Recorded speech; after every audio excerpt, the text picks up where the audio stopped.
breaking news আমি লৈ আহিছো 10 বজাৰ লগে লগে ঘোষণা কৰা হ'ল বহু প্ৰতীক্ষিত হাইস্কুল শিক্ষান্ত পৰীক্ষাৰ ফলাফল হাইস্কুল শিক্ষান্ত পৰীক্ষা 2023 ৰ ফলাফল ঘোষণা কৰা হ'ল আৰু এই মুহূৰ্তত ডাঙৰ খবৰ প্ৰথমে আমি ব্ৰেক কৰিছো HSLC প্ৰথম স্থানত ঢেকিয়াজুলিৰ হৃদম ঠাকুৰীয়া প্ৰথম স্থান প্ৰাপকৰ নাম আহিছে আমাৰ হাতলৈ ঢেকিয়াজুলিৰ হৃদম ঠাকুৰীয়াই লাভ কৰিছে হাইস্কুল শিক্ষান্ত পৰীক্ষাৰ 2023 বৰ্ষৰ প্ৰথম স্থান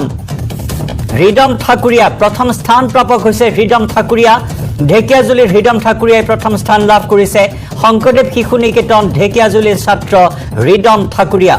শহৰ ভিতৰত 596 নম্বৰ লাভ কৰিছে হৃদম ঠাকুৰীয়াই দ্বিতীয় স্থানৰ খবৰ আমি জনাও দ্বিতীয় স্থান প্ৰাপক 4 গৰাকী আছে 4 গৰাকীকে লাভ কৰিছে দ্বিতীয় স্থানত আছে নগাঁৱৰ ইশ্ৰম ফাৰিহা দ্বিতীয় স্থানত আছে নলবাৰীৰ লাকি দেৱী চৌধুৰী